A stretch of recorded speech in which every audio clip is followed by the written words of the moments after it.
Hello and welcome to the Skyline View Podcast. I'm John Harrison. April is National Poetry Month, and today I'm speaking with Santa Clara County Poet Laureate Janice Sapigao about her experience leading Skyline's Cipher hip-hop learning community and the politics behind the title of Poet Laureate.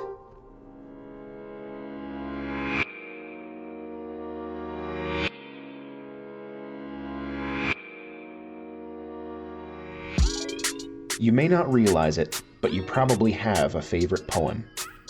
Here's one of mine by Shel Silverstein. If we had hinges on our heads, there wouldn't be no sin, 'cause we could take the bad stuff out and leave the good stuff in. Whether it's a silly rhyme you know from your childhood, or something more serious, the spoken or written word set to rhythm is an ancient form of expression that humanity connects with deeply. I'd like to welcome Janice Sapigao to the show. She's a professor at Skyline in addition to holding the title of Santa Clara County Poet Laureate. Janice, can you tell me a little bit about what you teach, what kind of things you do at Skyline, and what your title is and all that good stuff? Sure. I teach English at Skyline. Currently, I teach English 105 and English 110 for the Cypher hip hop learning community. And I teach a lot of things that are relevant. I teach a lot of things that are very current. A lot of the texts that my students and I are reading and discussing are very much about COVID-19 and life during the pandemic. They're about what's going on in Minneapolis, Minnesota right now in regards to police brutality, police murder, white terrorism, and the effect on young Black men and also like youth and organizers. I teach a lot of different things and I really enjoy it. Wonderful, thank you. So you mentioned, what is it called? Cipher? Mm-hmm. What is the full title? Cipher hip hop, did you say, or? Yes, Cypher hip hop learning community. Cypher stands for the Center for Innovative Practices through Hip Hop Education and Research. Right on. I actually had no idea that existed. And is there anything else you want to talk about with that? I mean, that sounds interesting to me, at least. Yeah, Cypher is one of several learning communities on campus. So it is in the same category or boat as the Kababayan learning community and Puente learning community and A-Step learning community. So we're all housed in the same area and we all work together at so many different points throughout the semester. And so a lot of our students are especially tied to Kababayan, or Kababayan students are tied to Cypher. So we all work together and it's a learning community that focuses, like it still covers all of the student learning outcomes that are required of all students in a regular English 105 or English 110 course, but it's through the lens of hip hop education. And it includes a lot of things like lyrical analysis. We talk about different songs and music and rappers who also like double, triple, quadruple as scientists or lawyers and sons and daughters. So we talk about sort of like the different intersections in which hip hop and social justice connect. But also we still write essays, we still do critical analysis. So all of those things still exist, but everything just kind of ties back to like the cultural relevance of hip hop in education. You reminded me of something. My mom used to tell me about how she went to school in the 60s. Mm-hmm. And she would take these courses that would analyze Beatles lyrics. Mm-hmm. And this sounds really familiar. I mean, it's not the same situation because times have changed, but it seems like there is value in studying the art of the time and how it reflects the culture of the era. Would you say that's true? Oh, yes, definitely. We're essentially talking about music, and I think music is sound. It's also text. Music brings us a lot of images, right? And so it's through music that we're able to learn about the world. And we also are able to learn about ourselves in the process. And so music kind of reflects back to us our lens or our perspective. And it also allows us a door into looking at what other people's worlds look like. And so music becomes sort of like that common ground for people to really like work together, or really start to understand each other or ask questions. So I think that is definitely related to what we do in Cipher. Well, I mean, I would also say that, hip hop lyrics or lyrics in general are poetic. They're very, very close, very similar, like poetry and lyrics. Yeah. Can I say something about that? Please, yeah, go right ahead. There's this hip hop scholar, I think his name is Adam Bradley. He says something like poetry is rap and rap is poetry, but part of rap's appeal is that it doesn't appear as such. And so I really like that because I think a lot of times people put a wedge between the two, but they're exactly the same device. Maybe one has sound, but both have rhythm, right? Like, so I definitely agree with that. So I guess that leads me to my next question, which was going to be the simple, like, hey, who's your favorite poet? But since we're talking about how, poetry and rap can be so tightly woven, like I can ask, who's your favorite poet or rapper? Oh, wow. That's a big question, John. Okay, if you just want to throw down some people who you appreciate, Yeah. it doesn't have to be your absolute favorite. I know that can be a hard question to answer. Yeah, totally. I can do that. I can list a few people. I think actually just now before we started talking, I was listening to this rapper named Toby Nwigwe. I really like his work. I think he's from the Igbo tribe of Nigeria, but also finds home in Houston, Texas. So I really love Toby's work. Oh, I'm reading this book right now called Gather by a Black woman who's also like a yoga instructor. Her name is Octavia Rahim. And that book, Gather, kind of doubles as like a poetry book, but also a journal. So it allows spaces for the readers to add their answers to questions she asks. So I'm really into that at the moment. I wanted to talk a little bit about your book, Like a Solid to a Shadow. I see that it was printed in 2017 or came out in 2017. Is that correct? Yes. And it looks like there are no copies really available out there. Do you have plans to reprint or are you releasing new material anytime soon? Yeah, I have a story about that. Can I tell you? Of course. Yeah, please do.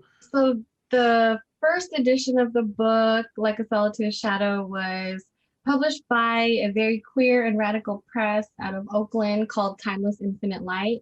And I loved their whole catalog, which is why I thought I was so happy when they really wanted to publish my book.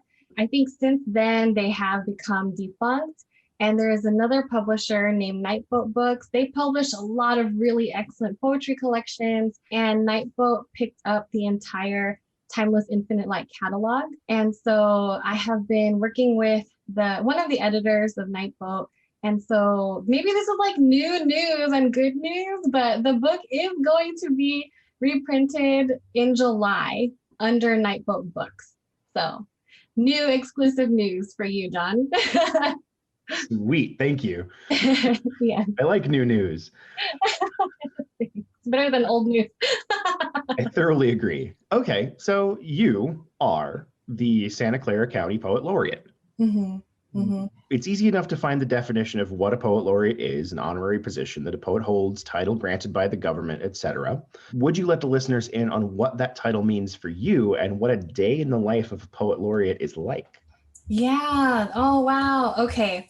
I have so many things to say.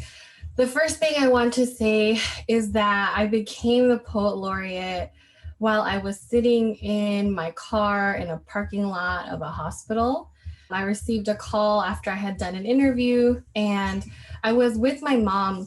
She had a doctor's appointment, and so I had taken her there. And I got this call in between picking her up at curbside and driving my car over to her. And so when I became poet laureate, I actually was really exhausted. My mom was very sick. She was battling cancer. She passed away last April. And so I'll just never forget that, when I told my mom the news, she was the first person to hear after I had received the phone call. She was like, "What's that?" And I was describing it. And I realized the more and more I described it, the more and more it sounded like I was going to be a volunteer who will be talking about poetry forever. And that's still essentially what it is. I just want to say, as a first-gen college student, as someone who is a child of immigrants, poet laureate, that is truly unimaginable, And at the same time, it's still an honor. But anyway, to get back to your question, what it means is that I'm definitely a resource for Santa Clara County. In the beginning, my position looked like reading poetry at board meetings of local nonprofits. I've read a couple of times to the Santa Clara County Board of Supervisors. They usually have an invocation from like a local artist or just like a local community member to begin the meetings. And so I've been invited to do that a few times, but also each poet laureate is allowed and encouraged to put together a poetry related project. And so mine was to start the Santa Clara County Youth Poet Laureate program.